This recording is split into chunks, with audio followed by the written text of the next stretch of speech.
Hello, it's Temestral, Pickup Truck Plus SUV Talk. Here's my buddy Eric. Hi, Eric. Hi. Eric has done the Rubicon Trail. He does a lot of Land Cruiser stuff. He's Mr. Off-Road. He's done a lot of off-roading stuff. We're going to go up this pretty steep incline, and we're taking a look at the different features of the different Land Cruisers we have out here. We have different, each one's got different ways to lock it in four-wheel drive. Each one's got different variations as far as locker, as far as crowd control. So let's walk through the first couple ones here. We have the first one at the very front is the FJ55. and that's the bare bones. That's the basic one. Just pull the lever back, lock the hubs, pull the lever back, shift over to get low range. And that's all we got. That's all we got. Okay, what's the second one? The second one is the FJ62. You actuate it from the dash to put it in four-wheel drive after locking the hubs, and then you just pull back the shift lever to select low range. The next one is the 80 series. It's full-time four-wheel drive, so it's already ready to go. All you need to do is put the transmission in neutral and pull back the shift lever to select a low range. On the 80 series, that particular one also has the electric front and rear locking differentials, and you can use those if you're in a real low traction situation. And what do locking differentials do? A locking differential makes both wheels spin at the same speed, and it doesn't allow one tire to slip. In an open differential, it's kind of a perverse thing. When you step on the gas, the tire that has the least amount of traction is the one that spins. In a locking differential, they're both, it's a solid Axle.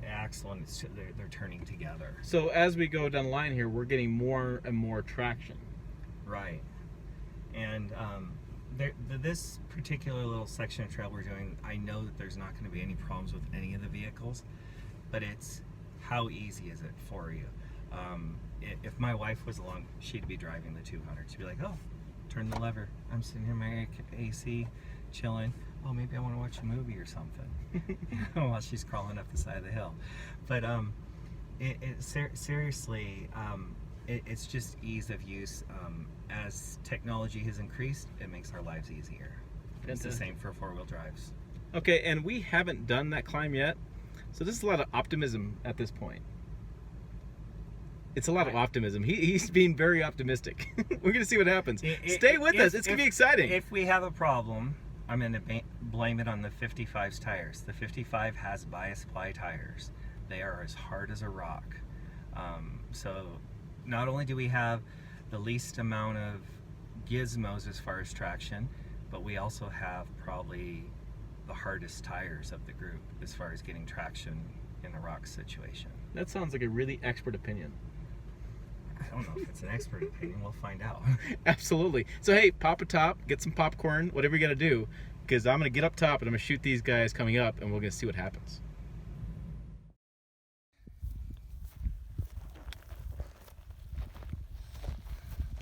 Do not touch the furry weeds. Okay.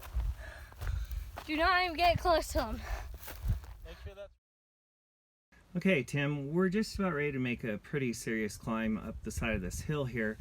And in the middle of the climb, there's some loose rocks, and we have to kind of do some turning and some navigation throughout the trail. Each one of these vehicles has a different kind of system that we need to work with as far as getting up the hill. They'll all make it, but they're all gonna, the process to get to the top is gonna be a little bit different for each one. This one, the first thing we need to do is we need to lock the hubs, and I've already gone out and locked the hubs in it. And then I'm just gonna push the clutch in, because I always do. You don't have to push the clutch in. And then I always put it in first gear just because it's a habit. You don't have to do that. Pull back on the shift lever, and that engages, it puts it into high four-wheel drive. And then what I'm going to do is I'm going to move the shift lever to the passenger side, and that will put it in low range. And that'll give me the lowest possible gears that this truck has to offer for a nice, slow, even climb. I'm going to put it in first gear. I'm going to let off the clutch, and I'm just going to feather the gas all the way up to the top, and she'll climb right up. So Tim, in the FJ62, things are a little bit different than in the 55 or the 60 series. The 60 series is very, very similar to the 55 and how the four-wheel drive system works. The same lever action. You're going to pull it back to go into high four-wheel drive, and then over to go into low four-wheel drive. In the 62, they added a push button four-wheel drive system, so you actually have to have the vehicle running to push into four-wheel drive, and you lock the hubs. You're going to press the high button and it actuates the four-wheel drive in the transfer case. It's a vacuum switch that moves the lever to engage four-wheel drive. So now we're in high four-wheel drive, and because this hill is fairly steep, we're going to want to use low. So we're going to reach over, we're going to grab the lever, and we're going to move it back from the high position to the low position. It just moves straight back, and sometimes they get a little sticky and you have to put them in gear and give them a little coaxing. There we go. Now we're in low four-wheel drive. We're ready to go. When we make the climb, I'll go ahead and use the automatic transmission selector to put it in low gear so it stays in first gear in the automatic transmission also. And then we're good to go. Okay, Tim, in the 80 series, like I said earlier, this is a full-time four-wheel drive vehicle, so it's already in four-wheel drive. So all we need to do is we need to make sure that it's we're in the low range of the transfer case to provide the lowest possible gears. You can do it in park. I've found that it usually works better if you shift to neutral. All you do is pull back the lever and it's in low range. Now, this isn't a super low traction situation here. If it was, I would not only pull back low range, engaging the center differential, but I would also come over and I would use my differential locks, and it's a twist motion. And if I twist it once, that'll give me the rear locker, and if I twist it a second time, it'll engage also the front, so I'll have both front and rear locked. This climb, we're probably not going to need that, but my son's going to be driving this truck up the hill. He's 15 years old, he's a licensed driver, but he has a little inexperience, so we're going to go ahead and lock the rear differential for him so that he's ready to go, and he has a little bit more traction than what he actually needs, just due to his inexperience. We're in the 200 series now, and the 200 series has a lot of functions as far as the four-wheel drive system. Be quite honest with you, I've never put a 200 series in four-wheel drive, but I know how it works. I'm going to do the same thing, put it in neutral, and then I'm going to turn this knob. You push to turn, and that puts it in low range. Again, this is an all-wheel drive system, so what I'm doing is I'm changing from the high range transfer case gears to the low range transfer case gears. Now, if we were really going to get serious, we could play with the crawl control here, and the crawl control, this one, it is like the 4Runner. It's got 5 speeds on it. And so we engage the crawl control, and then you set the speed. And this one actually, it gives you different options as far as which crawl control you should use. The first option is for mud and sand. The second option is for loose rock, which is probably what we should select for this situation. And the third one is mogul. It says multi-terrain select, and rock and dirt, and the last one is rock. But I think for this one we'll choose the second selection, because that fits what we're going to be doing the most today.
All right, that was quite a day doing some off-roading with these old Land Cruisers, doing new Land Cruiser 2. Just a cool day. And if you like more cool stuff, make sure you follow us on pickuptrucktalk.com. We're on Facebook, Instagram, and Twitter. All variations of Pickup Truck plus SUV Talk, or Pickup Truck Talk, depending on what they want you put in the thing. Again, thanks for watching. Hope you enjoyed it. Hit subscribe to watch more of these videos, and we'll see you down the road.